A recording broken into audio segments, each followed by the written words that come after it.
झपट्टा महाबली के किस्से रोमांच ही नहीं चतुरता से भरे हैं। पतला दुबला व्यक्ति अपनी चतुरता के बल पर महाबली कहलाया। झपट्टा के किस्से मन में गुदगुदी उत्पन्न करते हैं। वो महाराज का विश्वास पात्र और राजमहल का मुख्य व्यक्ति बन गया। उसकी सफलता से मंत्री को ईर्ष्या होती। ये ईर्ष्या झपट्टा के लिए नए अवसर उत्पन्न करती है और राज्य की किसी न किसी समस्या का समाधान भी।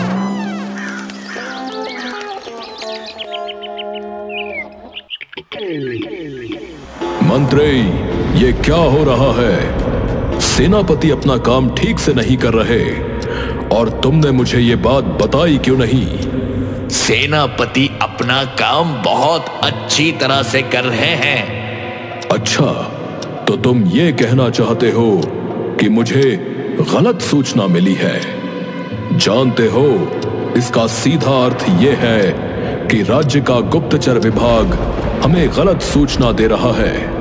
महाराज, मैं तो बस ये कह रहा था कि तुम जो कहना चाह रहे हो वो हम समझ गए।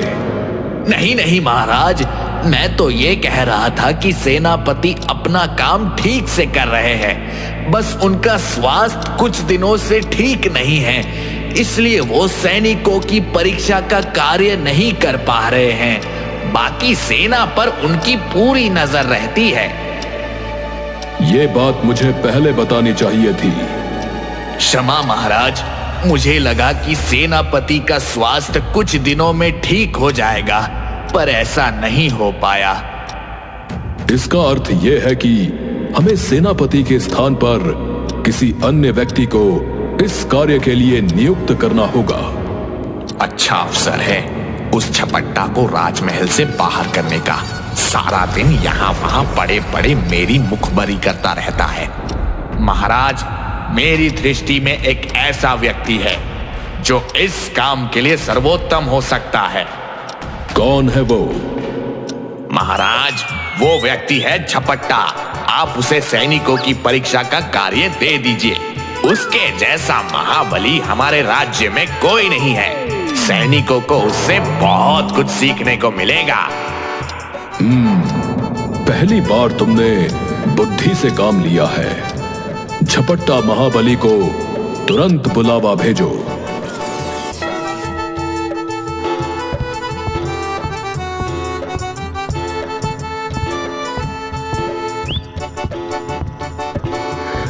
महाराज की जय हो। आपने मुझे याद किया महाराज? हाँ झपट्टा महाबली, बात यह है कि सेनापति का स्वास्थ्य काफी समय से ठीक नहीं है, इसलिए हम चाहते हैं कि सैनिकों के प्रशिक्षण का कार्य अब तुम अपने हाथों में ले लो। सैनिकों के साथ रहो, उन्हें अपनी शक्तियों को प्रयोग करने के गुण सिखाओ। यह जरूर इस मंत्री की करामात है, छोड़ूंगा नहीं इसको। क्या हुआ, कोई समस्या है? अरे नहीं नहीं महाराज, मैं आपका आदेश नहीं टाल सकता। जैसी आपकी इच्छा, मैं कार्य को पूरी निष्ठा से करने का प्रयास करूंगा महाराज। महाराज की जय हो।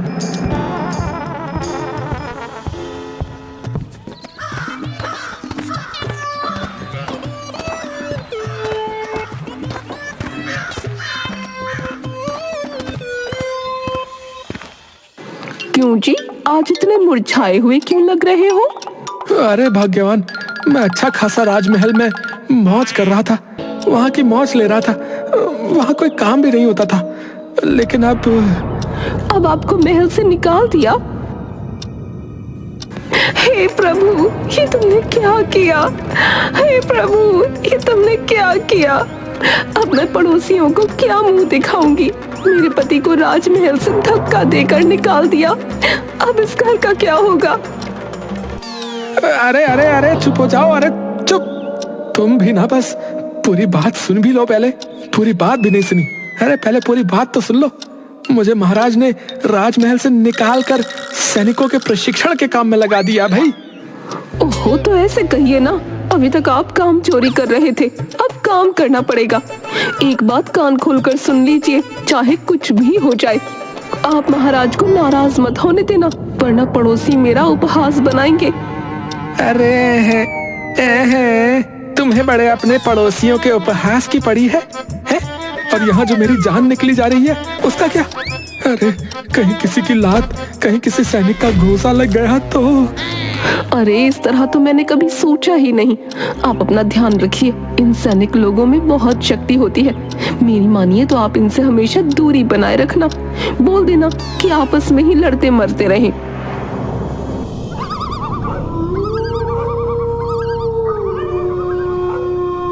झपट्टा पूरी रात करवटें बदलता रहा।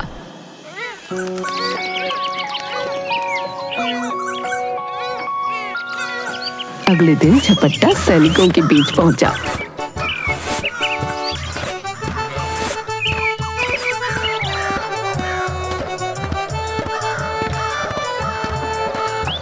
आइए आइए झपट्टा महाबली जी, हमारे बीच आने के लिए आपका स्वागत है। अरे आपकी मेहरबानी से मैं यहाँ आया हूँ सेनापति जी। वैसे आपका स्वास्थ्य तो मुझे ठीक लग रहा है। नहीं नहीं झपट्टा जी, मुझे कभी चक्कर आता है तो कभी उल्टी हो जाती है। ऐसा लगता है कि शरीर में जान ही नहीं है। अच्छा अच्छा। झपट्टा वहीं बैठकर इधर उधर देखता रहा। झपट्टा जी, नकली द्वंद्व युद्ध का अभ्यास करवाना है। अभ्यास? हाँ हाँ करवाइए करवाइए, मैं यहीं से नजर रखता हूँ। अच्छा, मैं देखता हूँ कि कहाँ सब ठीक है और कहाँ ध्यान देने की आवश्यकता है। दो सैनिक कुश्ती लड़ने लगे। एक ने दूसरे को ऊपर उठाकर फेंका तो झपट्टा घबरा कर एक खंभे के पीछे छिप गया। वाह मेरे शेर, बहुत बढ़िया।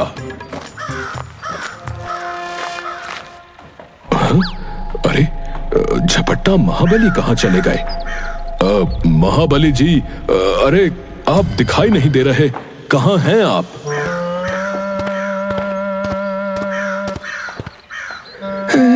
अरे मैं यहाँ हूँ। मैं यहाँ से देख रहा था कि ये सैनिक, वाह वाह वाह, बहुत ही बढ़िया अभ्यास चल रहा है। जी जी, अब तलवारबाजी का अभ्यास होगा। हाँ हाँ बिल्कुल बिल्कुल बिल्कुल करिए तलवारबाजी।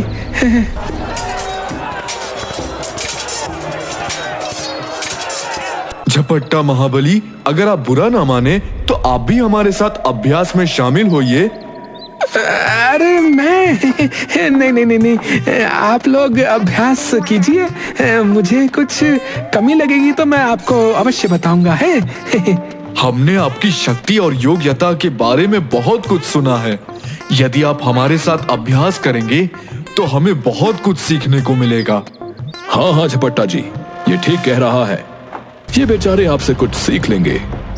सैनिक सुनो, तुम तलवार लेकर आओ। अरे सेनापति ने तो पहले दिन ही मुश्किल में फंसा दिया मुझे। एक और झपट्टा और उसके सामने तलवार लिए लंबा चौड़ा सैनिक तलवार घुमाने लगा। झपट्टा ने दोनों हाथों से तलवार उठाई। जैसे ही उसने घुमाने के लिए एक हाथ छोड़ा तो वो नीचे गिर गई। झपट्टा उसे उठाने लगा तो उसके हाथ और पैर दोनों कांपने लगे। ये कांगड़ी सा आदमी पता नहीं महाबली कैसे बना हुआ है। इससे अधिक भारी तो ये तलवार है, बेचारे से उठाई भी नहीं जा रही।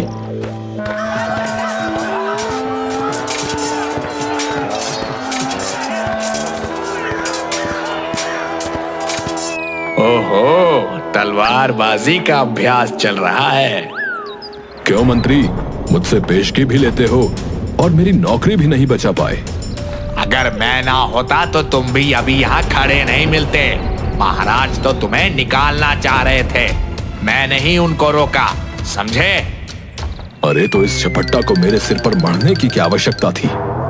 इससे तुम्हें कोई खतरा नहीं है। ये झपट्टा एकदम कामचोर व्यक्ति है, तुम उसे केवल बातों में लगाए रखना।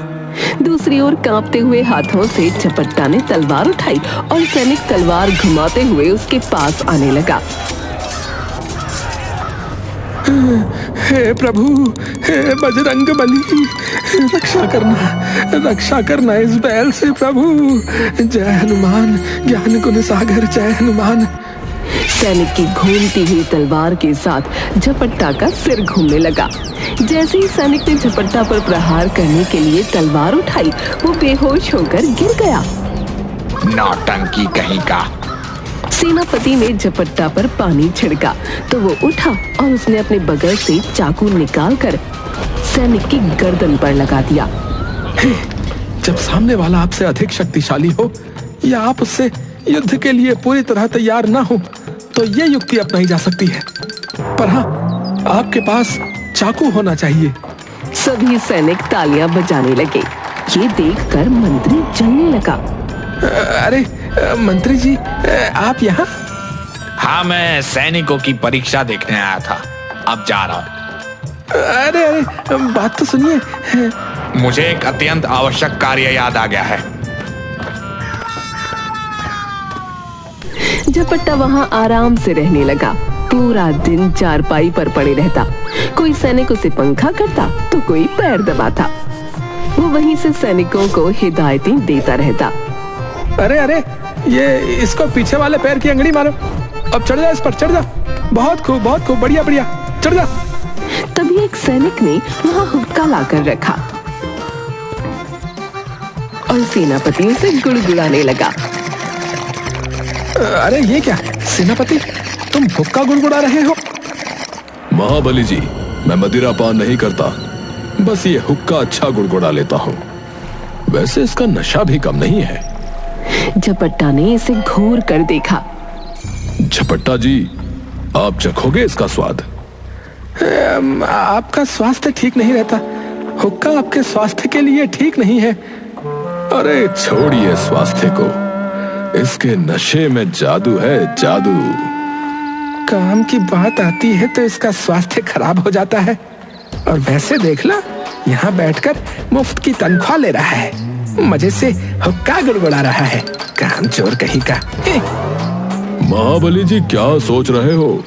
पता है, मेरे दादाजी कहते थे, जो आदमी हुक्का न गुड़गुड़ा सके वो मर्द नहीं होता। हाँ, ये कहते हुए उसने हुक्का पीकर धुआं छोड़ा।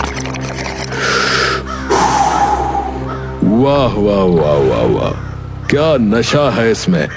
आहा, इसका मजा केवल असली मर्द ही ले सकता है। आहा।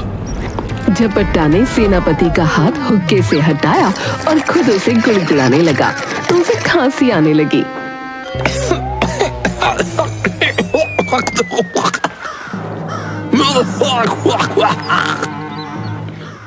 अरे महाबली जी, आप तो बहुत नाजुक निकले।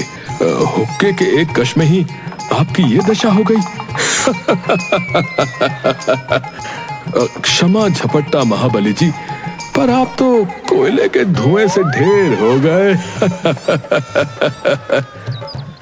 कोयला? तुमने ये चिलम में कोयला जलाया?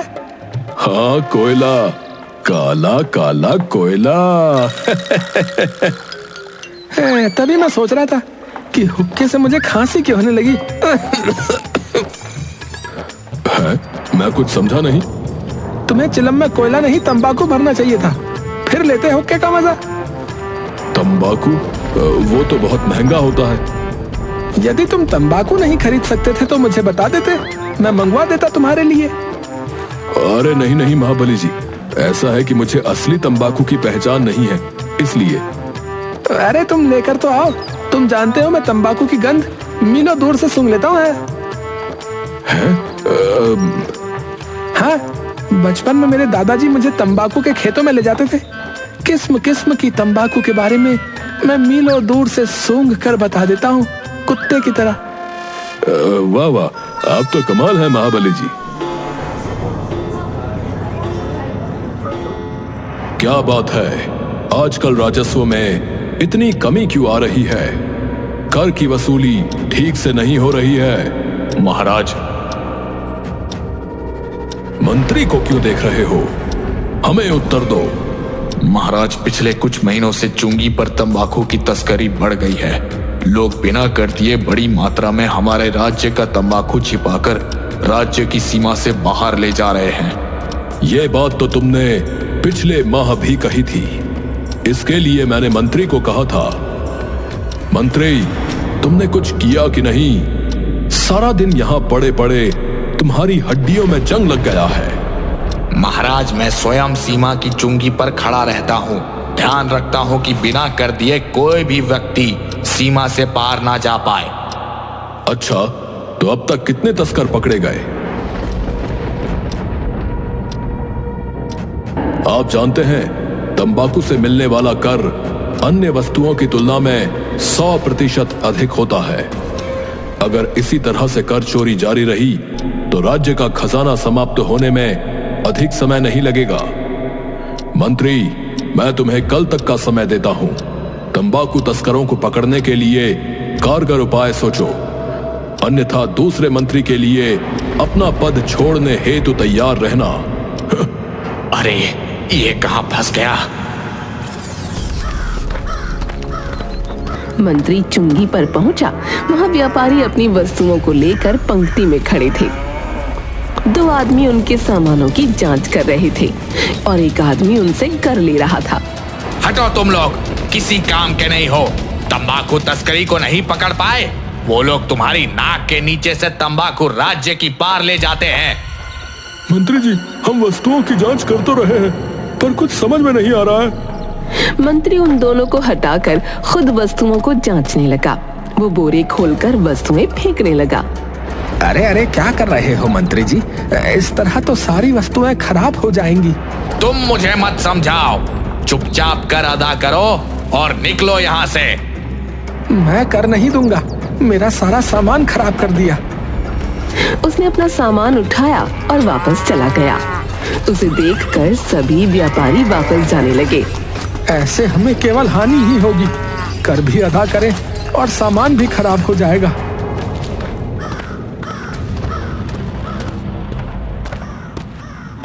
मंत्री के कक्ष में। मंत्री जी, सेनापति जी आपसे मिलने आए हैं। आने दो उन्हें।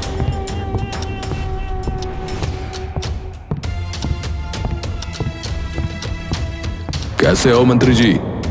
तुम इस समय यहाँ? कोई काम नहीं है क्या? अरे मंत्री जी, क्रोध क्यों करते हैं? उस झपट्टा को हमारे यहाँ से हटाने के लिए आप महाराज को मना लीजिए। मैं आपका बहुत आभारी रहूंगा। अभी ये नहीं हो पाएगा, मेरे पास और भी काम है। बहुत व्यस्त रहता हूं मैं। अगर तुमने स्वास्थ्य के नाम पर काम चोरी नहीं की होती तो तुम्हें ये दिन नहीं देखना पड़ता। क्षमा मंत्री जी, भविष्य में ध्यान रखूंगा। अभी तो कुछ कीजिए। अभी तो मैं बहुत व्यस्त हूँ। तंबाकू तस्करी ने नाक में दम कर दिया है। कमबख्त पकड़ में नहीं आ रहे हैं। वस्तुओं की जांच कराकर देख लिया, पता नहीं कहां छिपाकर राज्य की सीमा के पार ले जाते हैं। तंबाकू? आपकी समस्या हल हो गई। मैं समझा नहीं। झपट्टा मंत्री जी, झपट्टा। उसने स्वयं मुझे बताया है कि वो मीलों दूर से तंबाकू की गंध अनुभव कर लेता है। तुम सत्य कह रहे हो? हाँ, एकदम सत्य। आप यह कार्य उसे सौंप दीजिए, फिर आपका और मेरा दोनों का पीछा उससे छूट जाएगा। मंत्री ने अपनी आंखें घुमाई। झपट्टा को राज दरबार में बुलाया गया। झपट्टा महाबली जी, आपको महाराज ने दरबार में याद किया है। तो महाराज को मेरी याद आखिरकार आ ही गई। जय हो, जय हो। मैं जानता था वो मुझे राज दरबार में अवश्य बुलाएंगे। अच्छा है, अच्छा है। अब यहाँ से मेरी जल्दी ही छुट्टी हो जाएगी। हे प्रभु, तेरा धन्यवाद। मैं अभी आया है। राज दरबार में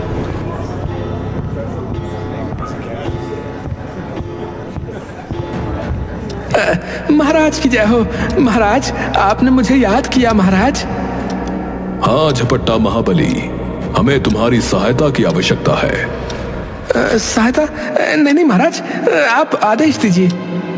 हमने सुना है तुम्हें तंबाकू की अच्छी पहचान है। झपट्टा ने सेनापति की ओर देखा तो वो मुस्कुरा दिया। जी जी महाराज। बात यह है कि हमारे राज्य में तंबाकू की तस्करी बहुत अधिक बढ़ती जा रही है। आप तो जानते ही हैं कि तंबाकू से मिलने वाला कर बहुत बड़ी राशि होती है। इसके अभाव में खजाने में कमी आ जाएगी। तंबाकू से मिलने वाला कर अब लगभग समाप्त हो गया है। न जाने कैसे तस्कर इसे अन्य राज्यों में बिना कर दिए ले जा रहे हैं। इस कारण राज्य की आय कम होती जा रही है। तंबाकू उगाया जा रहा है, पर जा कहाँ रहा है हमें ये पता नहीं चल रहा है। शायद तंबाकू चोर छिपा कर ले जाते होंगे। तो मंत्री जी उन्हें पकड़िए ना। यह मंत्री बहुत प्रयास कर चुका है, पर कोई परिणाम नहीं निकला। हमने सुना है तुम मीलों दूर से तंबाकू की गंध अनुभव कर लेते हो, तो सीमा की चुंगी पर जाओ और हमारे राज्य की सीमा पार करके जाने वाले व्यापारियों की जांच में सहायता करो, ताकि तंबाकू तस्कर पकड़े जा सके। जी महाराज, मैं पूरा प्रयास करूंगा। मुझे पूर्ण विश्वास है कि तुम इस कार्य को सफलतापूर्वक करोगे। मंत्री और सेनापति मुस्कुराने लगे। ये दोनों मिले हुए हैं। दुष्टों ने जाल बिछाकर मुझे फंसा दिया।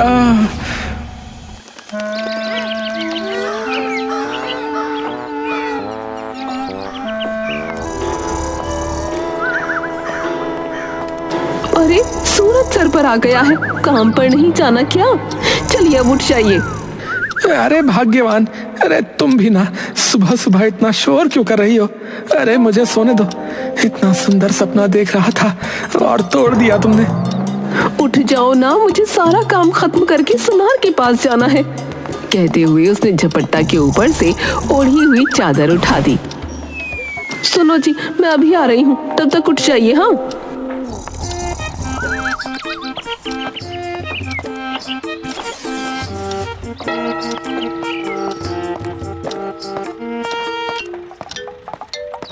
जब वो वापस आई तो उसने देखा झपट्टा फिर से चादर ओढ़कर खर्राटे ले रहा है।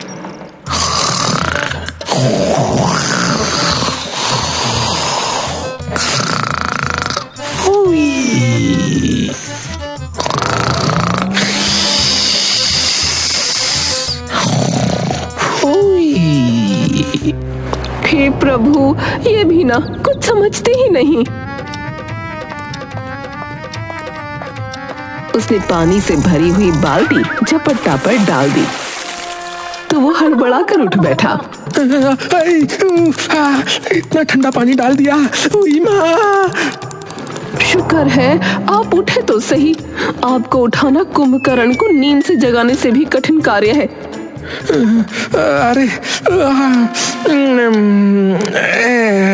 अरे सूरज सिर पर आ गया। हाँ, मैं कब से उठा रही हूँ। आज काम पर नहीं जाना है? अरे आज तो चुंगी पर जाना है। स्वयं से क्या बड़बड़ा रहे हो? तुम मुझे जल्दी से कुछ खाने को दे दो, मुझे जाना है फिर। आप स्नान करके तैयार हो जाइए, मैं भोजन लगाती हूँ। स्नान? अरे तुमने तो लेटे लेटे ही मुझे स्नान करा दिया। हे प्रभु, ये भी ना।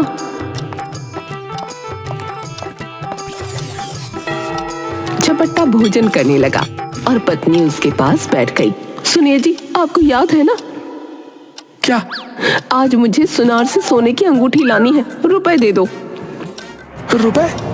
हाँ, आप ही ने तो कहा था ना, मैं सुनार के पास जाकर अंगूठी पसंद कर लूं। आप मुझे मेरे जन्म दिवस पर उपहार में देंगे, इसलिए मैंने जाकर अंगूठी पसंद कर ली थी। सुनार ने आज ले जाने के लिए कहा है। अरे वो तो तुम्हारे जन्मदिन पर देने को कहा था ना, वो आज थोड़ी है। आप फिर भूल गए, मेरा जन्म दिवस आज ही है। आज? अरे भाग्यवान, तुम भी ना कमाल हो। पिछले महीने तो तुम्हारा जन्म दिवस था, आज फिर से हो गया। तुम वर्ष में कितनी बार पैदा होती है वैसे? मैं वर्ष में चाहे एक बार पैदा हूँ या 10 बार, इससे आपको क्या? आज मेरा जन्म दिवस है बस, और मुझे अंगूठी चाहिए, वरना वरना क्या? वरना आपकी मूंछ आदमी की मूंछ नहीं है। एक आदमी का सम्मान उसकी मूंछें होती हैं। अगर आपने अपनी बात का मान नहीं रखा तो आपकी मूंछ आदमी की मूंछ नहीं। सुन लिया ना आपने? झपट्टा ने लाठी टेकी और चला गया।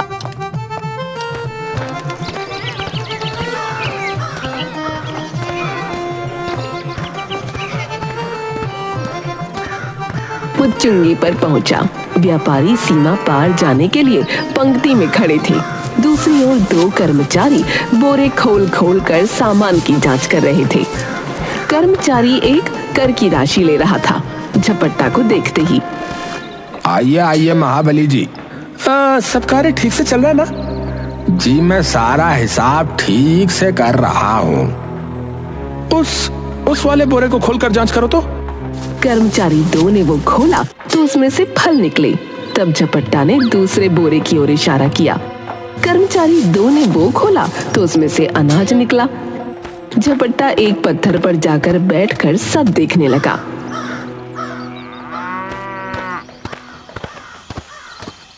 महाबली जी कुछ कीजिए। आज सुबह ही महाराज का आदेश आया है कि अगर तंबाकू तस्कर पकड़े नहीं गए तो हम सबको काम से निकाल दिया जाएगा। हमारी नौकरी बचा लीजिए महाबली जी। कुछ तो करना पड़ेगा। मैं सोचता हूँ, मुझे विचार करने दीजिए। उसके बाद झपट्टा व्यापारियों को घूरने लगा। एक व्यापारी की मूछें बहुत लंबी थीं। इतनी लंबी मूछें? अरे भगवान की अंगूठी। नहीं, मुझे अरे रोको, सबको रोको।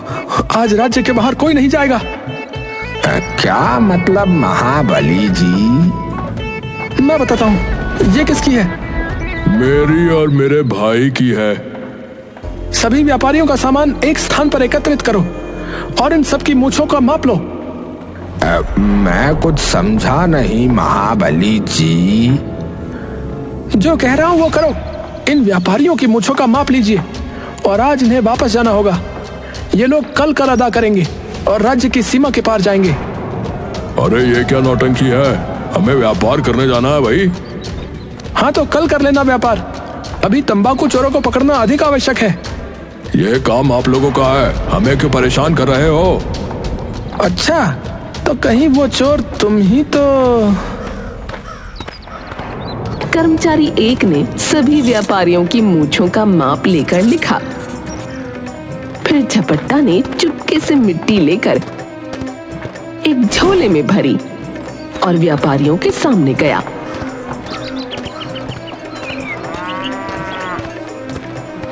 ये देखिए, मेरे पास एक जड़ी है। इसे मैं सभी के सामानों पर छिड़क रहा हूँ। वो आंख बंद करके कुछ बड़बड़ाया और झोले में से मिट्टी निकालकर सभी के सामानों पर छिड़कता गया। यह चमत्कारी जड़ी है। इसका असर केवल तंबाकू पर होता है। आप सभी अपना सामान ले जाइए। कैसा असर? अब जड़ी और तंबाकू में प्रतिक्रिया होगी। उसकी गंध से व्यापारी की मूछें लंबी हो जाएंगी। जिसके पास भी तंबाकू छिपा हुआ है उसकी मूछें लंबी हो जाएंगी, पूरे 2 इंच। 2 इंच। हाँ, सच महाबली जी? हाँ, मेरा मंत्र काम करेगा। आप लोग अपना अपना सामान ले जाओ और कल वापस आ जाओ। केवल वे लोग जिन्होंने तंबाकू छिपाया है उनकी मूछें हो जाएंगी लंबी लंबी।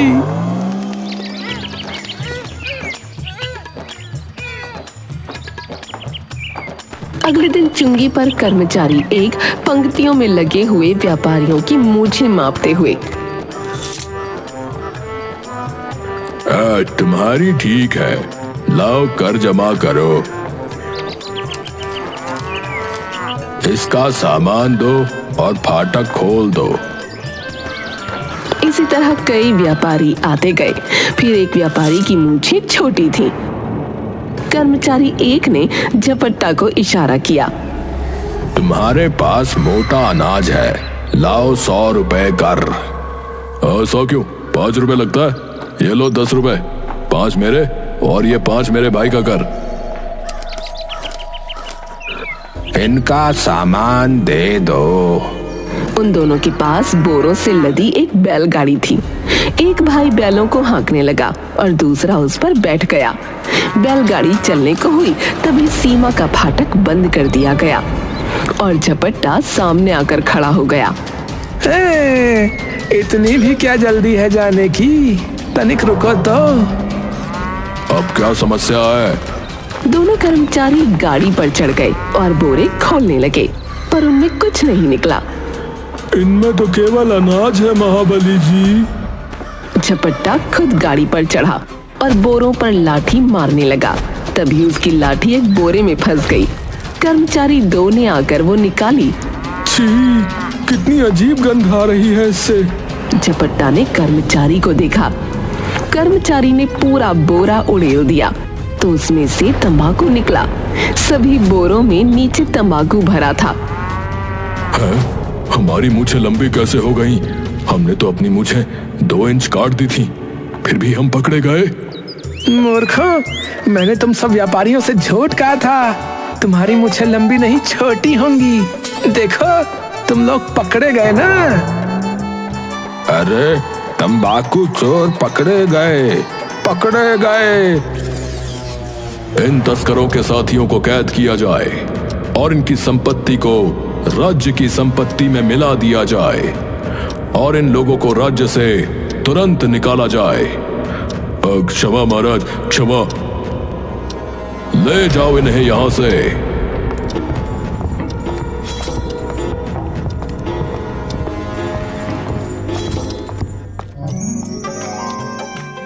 ये लीजिए झपट्टा महाबली, हमारी ओर से आपके लिए एक छोटा सा उपहार। आपने आज फिर से अपनी योग्यता से राज्य की बहुत बड़ी समस्या का समाधान किया है। महाराज, राज्य की सेवा करना तो मेरा कर्तव्य है। यदि आप बुरा ना माने तो। हाँ, कहिए।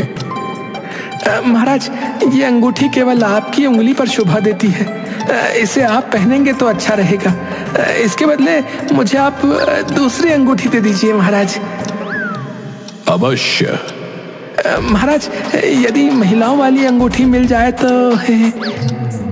श्रीमती जी के लिए।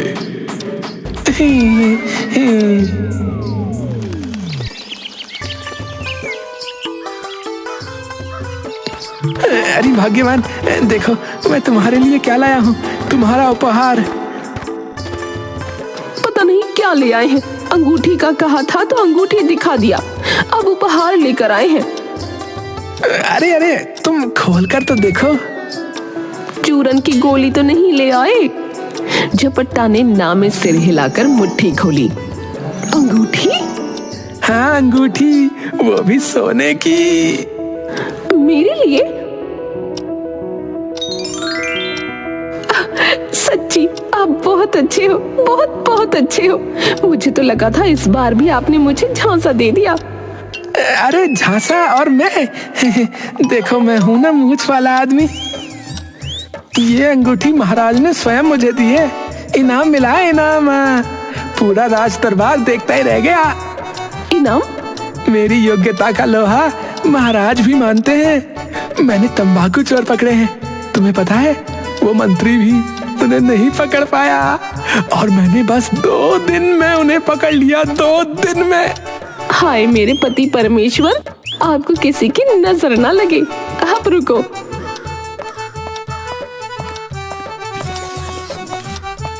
वो भीतर से नमक ले आई और झपट्टा की नजर उतार कर उसने नमक पेड़ पर फेंक दिया।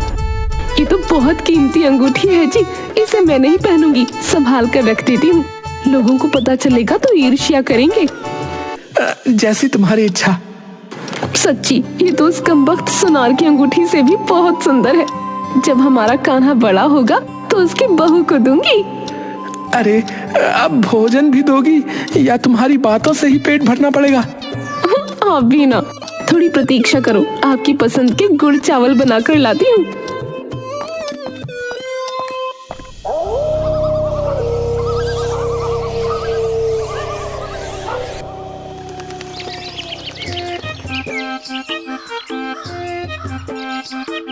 हाय, आज तो बड़ी गर्मी हो रही है। हवा का नामो निशान भी नहीं है। अरे भाई, थोड़ा तेज पंखा करो ना, गर्मी से बुरा हाल हो रहा है। पसीना पोंछ पोंछ कर तंग हो गया हूँ। महाबली जी, इस वर्ष गर्मी ने सारी सीमाएं पार कर दी हैं। कुओं और तालाबों का पानी सूखता जा रहा है। अगर इतना अधिक तापमान रहा तो लोग गर्मी से बीमार पड़ने लगेंगे। यहाँ गर्मी से मनुष्य सूखता जा रहा है, जल की तो बात ही अलग है। तभी एक आदमी आया। महाबली जी, आपकी माँ ने आपको तुरंत याद किया है। संदेश भेजा है कि आप शीघ्र घर पर आए, कोई आवश्यक कार्य है। ठीक है भाई, मैं चलता हूँ, तुम लोग सब संभाल लेना है। अच्छा मूर्ख बनाया इन्हें, पूरा दिन मेरी चौकसी करते फिरते हैं। माँ से झूठ कहलवाया था। अब बैठो तुम लोग गर्मी में चढ़ते सूरज के नीचे, मैं चला आराम से विश्राम करूंगा। हाँ, अरे यूं ही चला चल रहा है कि, अरे यूं ही चला चल रहा ही, यूं ही चला चल रहा ही, यूं ही चला चल रहा ही रे। सड़क किनारे एक लकड़हारा विशाल पेड़ को काटने का प्रयास कर रहा था। एक तो इतनी गर्मी, ऊपर से इतना विशाल वृक्ष, कुल्हाड़ी मार मार कर थक गया। परंतु ये वृक्ष है या कोई किले की दीवार, गिरने का नाम ही नहीं ले रही। उसने फिर से पेड़ पर कुल्हाड़ी मारी, पर वो पेड़ न कटा। वो थक कर वहीं बैठ गया। तभी उसने मस्ती में झूमते हुए झपट्टा को वहां से जाते हुए देखा। झपट्टा महाबली जी, ओ झपट्टा महाबली जी, जरा सुनिए तो। यूं ही चला चल रहा ही, यूं ही है? हाँ हाँ हाँ भाई बोलो, क्या हुआ? क्यों बुलाया? महाबली जी देखिए ना, कब से इस विशाल वृक्ष को काटने का प्रयास कर रहा हूँ, पर यह है कि टस से मस नहीं हो रहा। अगर आप इस कार्य में थोड़ी सहायता कर दें तो आपका बहुत आभारी रहूंगा।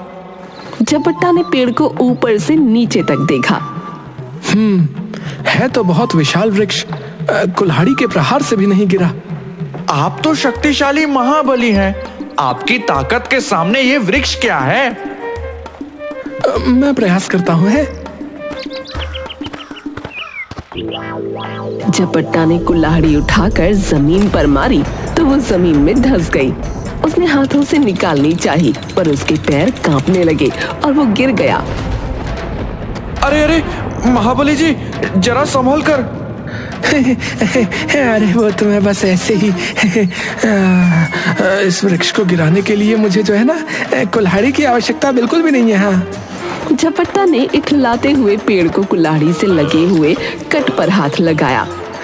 अरे तुम देख क्या रहे हो? इधर आओ, इधर आओ। देखो, जैसे मैं करता हूँ वैसे करो। इस पेड़ की क्या मजाल जो ये ना गिरे। झपट्टा और लकड़हारा दोनों ने हाथ से पेड़ पर कुल्हाड़ी के कट पर धक्का दिया तो पेड़ की जड़ें हिलने लगी। झपट्टा लड़खड़ाया और उसका हाथ लकड़हारे पर लगा तो वो दूर जा गिरा। पेड़ गिर गया। झपट्टा उसके नीचे दब गया। बचाओ बचाओ, महाबली जी वृक्ष के नीचे दब गए। लोगों ने झपट्टा को बाहर निकाला। मान गए झपट्टा जी आपको, आप तो बहुत बड़े महाबली है। इतना विशाल वृक्ष को एक झपट्टे में गिरा दिया। ये तुम सत्य कह रहे हो क्या? एकदम सत्य। मैं तो पिछले 2 घंटे से उस विशाल पेड़ को काटने का प्रयास कर रहा था। मैंने तो उम्मीद ही छोड़ दी थी कि ये वृक्ष गिरेगा। मैं थक कर बैठ गया था। तभी महाबली जी आए और मेरी सहायता के लिए, और उन्होंने एक झपेट में ही उसे गिरा दिया। पर ये वृक्ष के नीचे कैसे आ गए? इन्होंने जैसे ही उस वृक्ष को स्पर्श किया वो तुरंत गिर गया। मैं उसके नीचे दबने ही वाला था कि इन्होंने मुझे दूर धक्का दे दिया और स्वयं पेड़ के नीचे आ गए। मतलब इन्होंने उस विशाल वृक्ष को गिराया और तुम्हारी जान भी बचाई? हाँ भाई। झपट्टा महाबली तो बहुत ही महान व्यक्ति है। हाँ, घर में झपट्टा सिर और हाथ पर पट्टी बांधे पड़ा था। अरे मैं मर गया। अरे प्रभु कुछ करो, बहुत दर्द हो रहा है। ये दर्द सहन नहीं होता बजरंगबली। आई जी, बस अभी आई। अरे अरे अब सहन नहीं होता है प्रभु, मेरा हाथ। क्या हुआ जी, बहुत दुख रहा है? ऐसा लग रहा है जैसे अभी हाथ निकलकर शरीर से अलग हो जाएगा। लाइए, मैं हल्दी का लेप लगा देती हूँ। उसने झपट्टा का हाथ पकड़ा तो वो जोर से चिल्लाया, अरे मार दिया रे, अरे मेरा हाथ। हे प्रभु दया करो, इन्हें तो बहुत समस्या हो रही है। सुनो सुनो, मुझे हल्दी वाला गरम गरम दूध दे दो।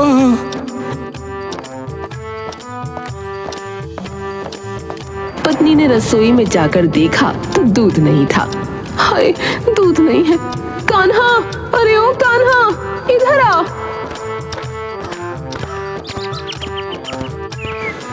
हाँ माँ। बेटा जा, जल्दी से दूध ले आ।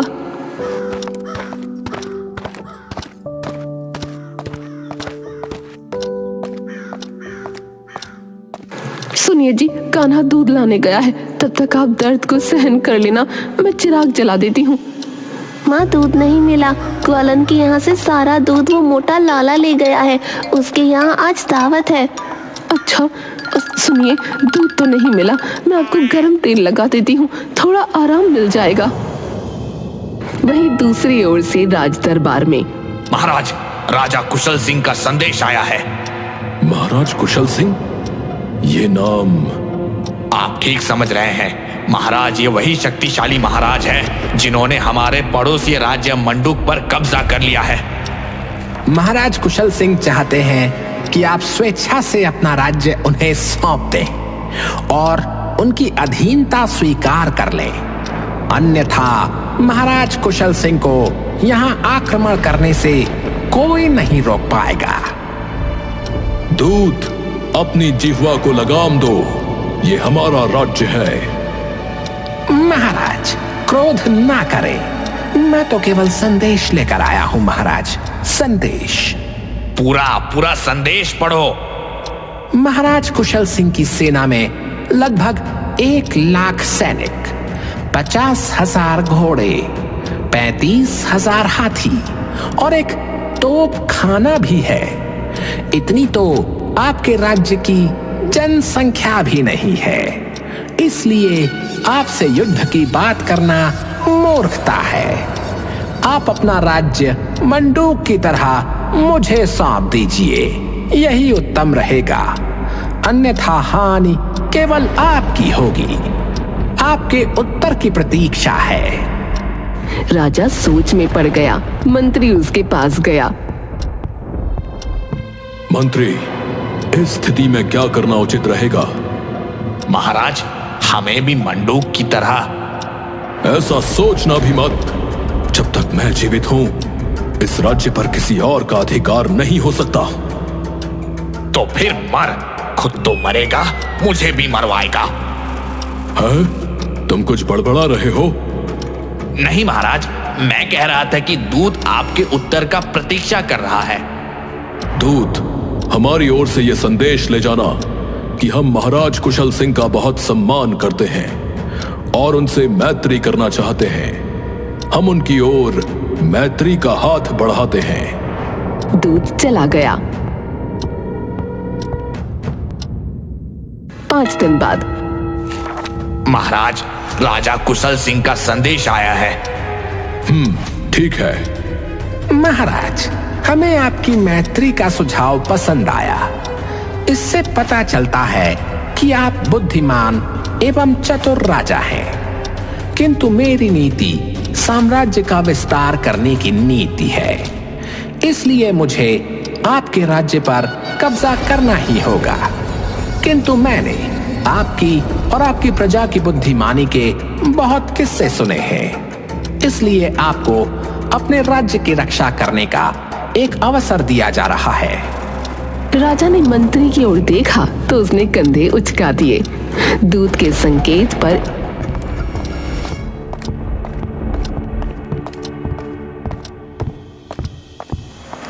आपको राजा कुशल सिंह की ओर से 2 दिन का समय दिया जाता है।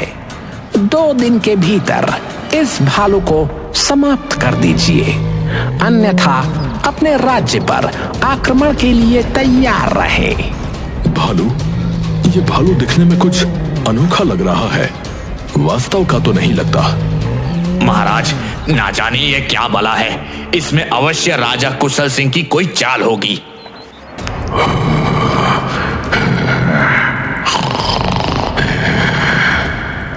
मंत्री, तुम इसे मारने का प्रयास करो। मंत्री ने डरते हुए सिपाही से भाला लेकर पिंजरे में डाला तो भालू इतनी जोर से हिलने लगा कि पूरी गाड़ी ही हिलने लगी। मंत्री डरकर दूर भाग गया, उसका भाला गिर गया। सब लोग डर से कांपने लगे तो राजा वहां से चला गया और सब वहां से भाग गए। मंत्री अपने कक्ष में कंबल ओढ़कर कांपने लगा। ये राजा एकदम मूर्ख है, स्वयं तो उस जंगली भालू का गोश्त बनेगा, साथ में मेरी बलि भी चढ़ाएगा। वो भालू मुझे जिंदा निगल जाएगा। नहीं नहीं, मैं ऐसे नहीं मरना चाहता। उसने उठकर पलंग के नीचे से रुपए और आभूषण निकाले और फिर अपने कक्ष में जमीन में गाड़ी हुई एक पोटली निकाली। मैं चुपचाप यहाँ से चला जाता हूँ, अंधेरे में निकल जाऊंगा, किसी को कुछ पता नहीं चलेगा। मंत्री जी, महाराज ने आपको तुरंत बुलाया है। ये राजा तो मेरी जान का शत्रु बना हुआ है, भागने भी नहीं देगा।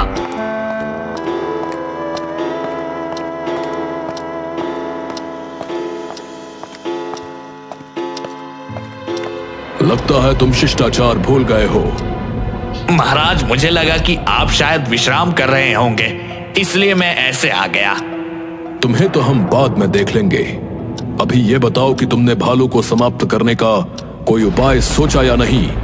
महाराज, मैंने बहुत सोचा, परंतु उसे मारने का उपाय नहीं सोच पा रहा हूँ। महाराज, आप हम सबके स्वामी हैं, आप ही कोई उपाय बताइए।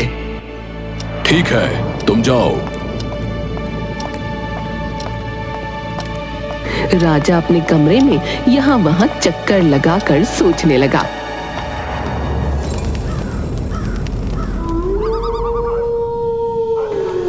मंत्री अपने कमरे से सामान लेकर बाहर निकला, तभी मंत्री जी, कोई समस्या है तो बताइए। समस्या तो नहीं है, पर सोच रहा था पड़ोसी राज्य में मेरा भाई रहता है, उससे भेंट कराऊं। क्षमा मंत्री जी, महाराज का आदेश है, किसी भी मुख्य व्यक्ति को राज्य से बाहर जाने की अनुमति नहीं है। अच्छा, कोई बात नहीं, मैं फिर कभी चला जाऊंगा।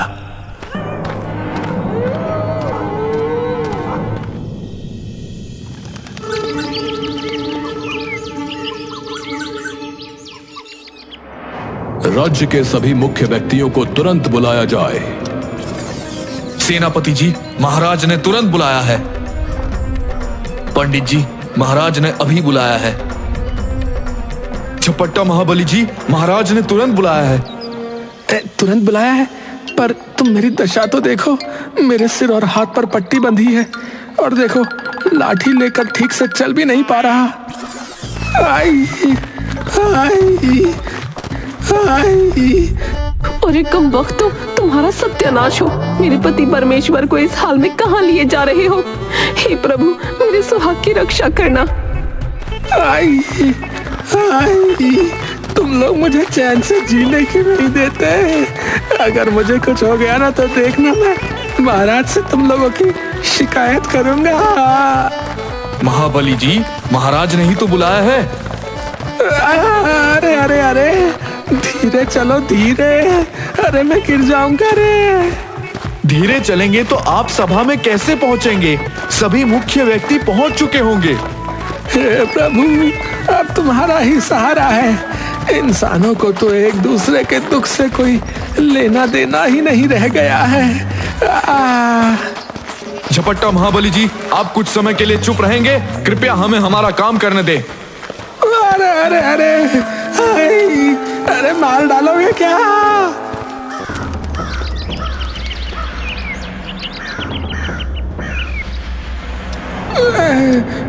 महाराज की जय हो। झपट्टा महाबली, आपको इस प्रकार बुलाने के अतिरिक्त हमारे पास कोई और उपाय नहीं था। राज्य पर अजीब संकट आन पड़ा है। शक्तिशाली पड़ोसी राज्य के राजा कुशल सिंह हमारे राज्य पर कब्जा करना चाहते हैं। उन्होंने मंडूक राज्य पर भी अपना अधिकार जमा लिया है। हमारी सूझबूझ से प्रसन्न होकर उन्होंने हमें अपने राज्य की स्वतंत्रता बनाए रखने का एक अवसर प्रदान किया है। कैसा अवसर महाराज? हमें किसी भी तरह उस जंगली भालू को कल तक समाप्त करना होगा, अन्यथा कुशल सिंह अपनी विशाल सेना लेकर हम पर आक्रमण कर देगा। इसमें क्या समस्या है? ये जानवर तो पिंजरे में है, इससे कोई खतरा नहीं है। इसे तो मैं यूं ही समाप्त कर दूंगा। राजा ने हाथ से संकेत किया। सेनापति ने अपने धनुष पर तीर चढ़ाया और चला दिया। तीर भालू पर लगकर नीचे गिर गया।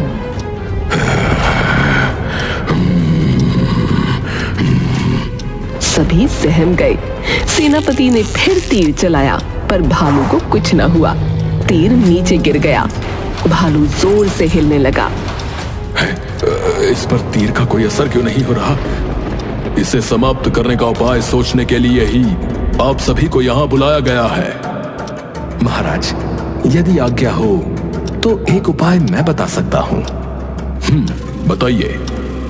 इस पशु को जला दीजिए, अग्नि से कोई नहीं बच सकता। उसकी गूंज पूरी सभा में गूंजने लगी। तभी सब डर गए। इसे यहाँ से ले जाओ। न जाने कैसे ये पशु मनुष्य की भाषा समझ जाता है। पंडित जी का उपाय उचित जान पड़ता है। इस पशु को अग्नि में जलाकर भस्म कर दिया जाए। महाराज, मुझे युद्ध करना आता है और अग्नि और बलि का कार्य मेरे वश का नहीं है। महाराज, आग जलाने का कार्य पंडित जी के अतिरिक्त है। इन्हीं का उपाय है। यदि यही करे तो अच्छा रहेगा। महाराज, मैं तो केवल उपाय बता सकता हूं, किंतु पशु को जलाना मेरे धर्म के विरुद्ध कार्य है। हमारे राज्य में कोई शूरवीर नहीं है क्या जो इस पशु को अग्नि के हवाले कर सके? झपट्टा महाबली।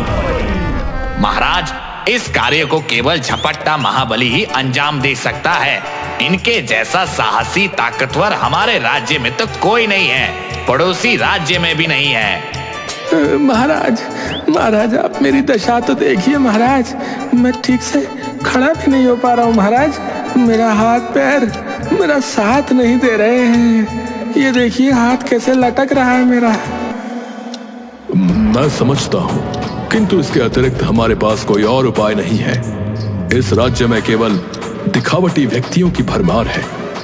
आप जैसा योग्य, बुद्धिमान और ताकतवर व्यक्ति ही इस कार्य को अंजाम दे सकता है।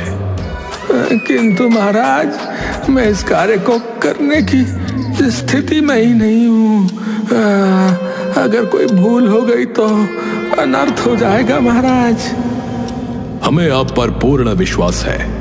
आप इस कार्य को कर लेंगे। आप ही बताइए, यहाँ सभी व्यक्तियों में से उस पशु के पास जाने का इनमें से किसी के पास भी साहस नहीं, तो उसे समाप्त क्या करेंगे? यदि आप भी ये कार्य नहीं कर सकते तो फिर बता दीजिए। नहीं महाराज, आप ऐसा मत सोचिए। झपट्टा महाबली के लिए कोई बड़ा कार्य नहीं है। इन्होंने पहले भी कई कठिन कार्य संभव किए हैं। ये कार्य तो ये एक झटके में कर देंगे। क्यों झपट्टा महाबली, है ना? जी महाराज, मैं पूरा प्रयत्न करूंगा।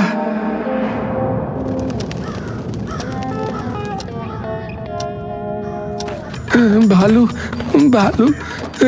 मुझे तो उसके नाम से ही डर लगता है।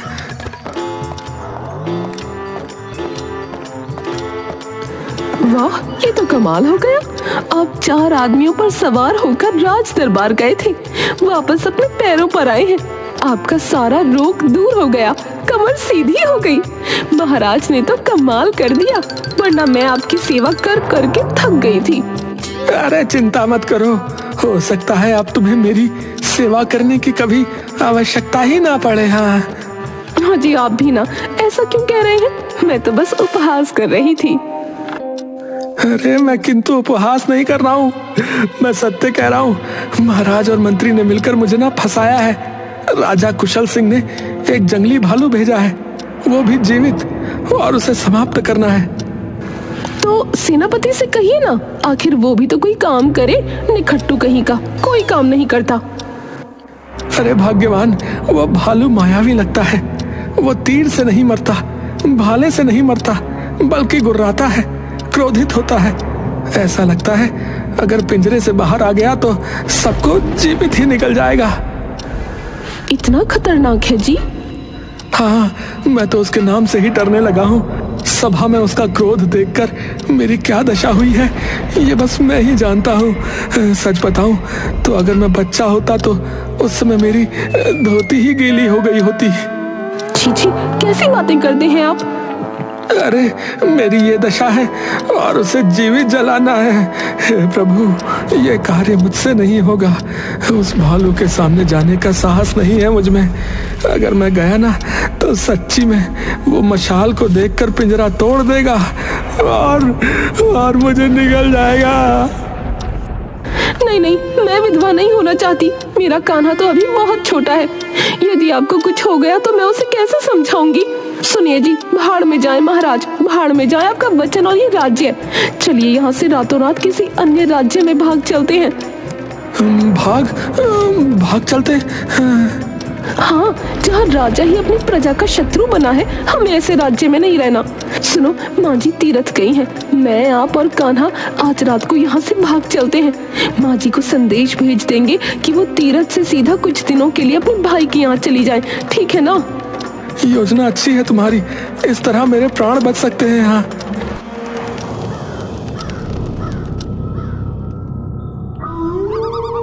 पत्नी ने एक पोटली में रुपए और गहने बांधे और कान्हा को समझाया।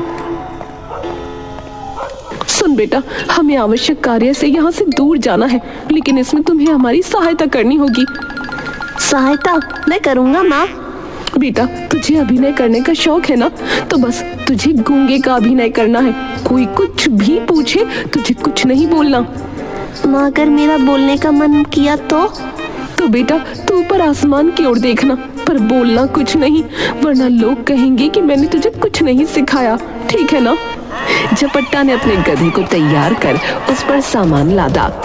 अजी, इस पर इतना सामान क्यों रखा है? ये भी हमारे साथ चलेगा? हमारा पता नहीं कहाँ जाएंगे। इसको साथ लेंगे तो बड़ी समस्या हो जाएगी। इसे यहीं रहने देते हैं, कोई ना कोई देख लेगा। नहीं, देखो ना, बेचारा उदास हो गया है। ये भी हमारे साथ चलेगा। रात को अंधेरा होने पर झपट्टा ने लंबी मूछें और दाढ़ी लगा ली। वो बूढ़े की तरह लाठी लेकर कमर झुकाकर चलने लगा और उसकी पत्नी और कान्हा गधे को लेकर चलने लगे।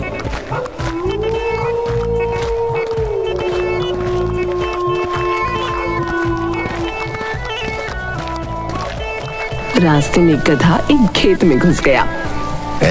भाग यहाँ से। बच्चे संभाल इस गधे को। बाबा, रात को गधा संभलता नहीं तो बाहर नहीं निकलना था ना। क्षमा करना बेटे।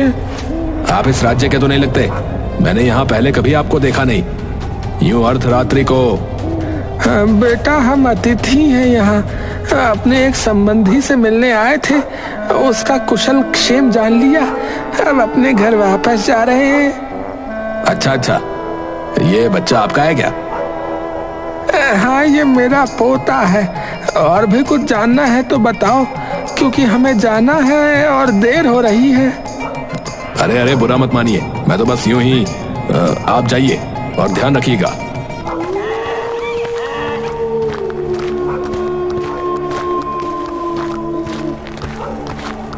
आगे रास्ते में पत्थर से टकराकर झपट्टा गिर गया तो उसकी दाढ़ी आधी लटक गई। बाबा आपकी दाढ़ी। तुझे समझाया था ना कि तू गूंगा है, कुछ नहीं बोलेगा, समझा? ऊपर आसमान की ओर देख। कान्हा ऊपर देखकर हाथ से झपट्टा की दाढ़ी की ओर इशारा करता है। हे प्रभु, इसी की कमी थी। आपकी दाढ़ी लटक रही है, इसे ठीक कीजिए, वरना हमें सब पहचान लेंगे। झपट्टा ने अपनी दाढ़ी ठीक की। वो लोग राज्य की सीमा के फाटक पर पहुंचे। वहां एक आदमी चौकसी कर रहा था। ए भाई, हमें यहाँ से जाना है, कृपया फाटक खोल दो। बाबा, तुमको अर्धरात्रि में यहाँ से कहाँ जाना है? सुबह चले जाना। यूं रात्रि में जाना सुरक्षित नहीं है। मार्ग में डाकू मिलने का खतरा है। भाई, जाना बहुत आवश्यक है, सुबह तक बहुत देर हो जाएगी। ये कौन है आपके साथ? मेरी पत्नी और पोता। अब तो ये फाटक खोल दो। आदमी ने जैसे ही फाटक खोला, दूसरी ओर से डाकू आ गए। उनके पास बड़ी बड़ी तलवारें थीं। दोनों डाकुओं ने फाटक कर्मचारी के गले पर तलवार तान दी। यहाँ तो केवल एक आदमी के होने की खबर मिली थी। ये लोग कहाँ से आ गए? अजी भागो यहाँ से, डाकू डाकू। झपट्टा, कान्हा और उसकी पत्नी भागने लगे। अरे पकड़ो इन लोगों को, इन्होंने हमारा मुख देख लिया है। डाकू 2 कर्मचारी को छोड़कर उनके पीछे भागने लगा तो पत्नी ने उस पर एक पत्थर फेंका। वो गिर गया।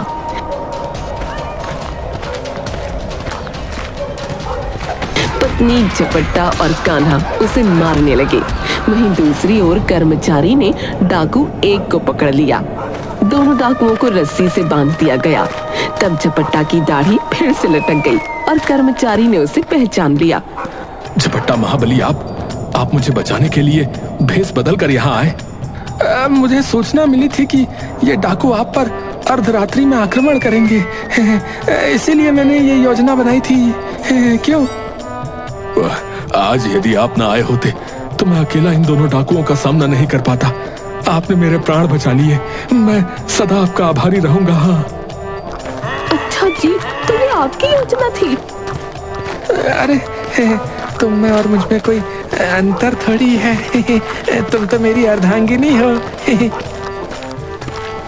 बड़े आए। अरे, जितना नाराज होना है हो जाओ। पता नहीं कल मैं घर वापस आऊं या ना आऊं। उसका उपाय भी है मेरे पास, सुनिए।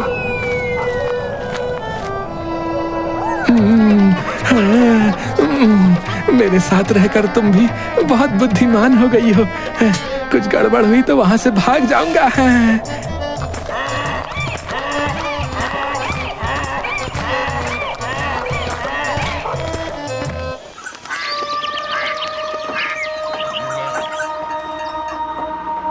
अगले दिन सुबह राजमहल के बाहर भालू का पिंजरा लाया गया। झपट्टा महाबली, कल रात जिस प्रकार तुमने फाटक कर्मचारी के प्राण डाकुओं से बचाए, हमें आशा है उसी प्रकार तुम राज्य की रक्षा भी करोगे। आज इस भालू की जीवन लीला समाप्त कर प्रजा को कुशल सिंह के आक्रमण से बचाओगे। जी जी महाराज जी। लंबे डंडे वाली मशाल लाई गई। इतनी लंबी डंडी वाली मशाल? झपट्टा महाबली, जंगली भालू से डरते हो क्या? जी मंत्री जी, मुझे जंगली जानवरों से डर लगता है। अगर आप चाहें तो इस मशाल का उपयोग आप भी कर सकते हैं। मैं यहाँ से चलता हूँ। राजा ने मंत्री को घूर कर देखा। नहीं नहीं महाबली जी, बुरा मत मानिए। मैं अपने वचनों के लिए आपसे क्षमा चाहता हूँ। मशाल झपट्टा को दी गई। उसके हाथ कांपने लगे। उसने कांपते हुए मशाल पकड़ी और डर से पिंजरे में डालने का प्रयास करने लगा तो वो पिंजरे से टकराई और भालू जोर से हिला तो मशाल उसके हाथों से छूटकर पिंजरे में गिर गई। झपट्टा ने डरते हुए मशाल को उठाकर भालू से स्पर्श किया तो वो चिल्लाया। मशाल फिर से पिंजरे में गिर गई और उसमें आग लग गई। बचाओ, बचाओ! अरे, ये आवाज कहां से आ रही है? महाराज, भालू को देखिए, ये तो पिघल रहा है और आवाज भी इसी में से आ रही है। राजा ने मंत्री को इशारा किया पर वो नहीं हिला। बचाओ, बचाओ!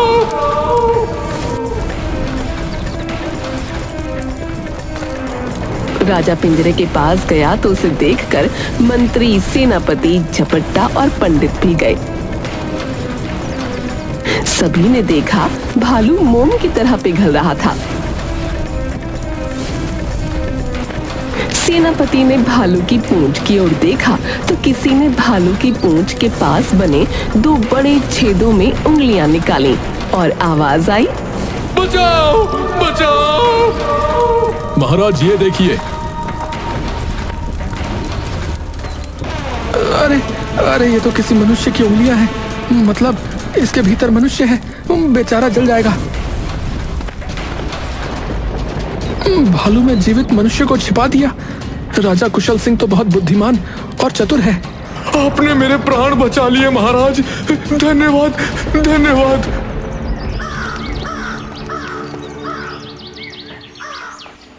महाराज कुशल सिंह झपट्टा महाबली की बुद्धिमानी एवं साहस से बहुत प्रभावित हैं। वे केवल आपके राज्य पर आक्रमण ही नहीं करेंगे, बल्कि महाबली की योग्यता का सम्मान भी करते हैं। वे झपट्टा महाबली की एक इच्छा पूरी करना चाहते हैं। मेरी इच्छा है कि हमारे पड़ोसी राज्य मंडूक को भी यदि महाराज कुशल सिंह स्वतंत्र कर दें तो उनकी बड़ी कृपा होगी।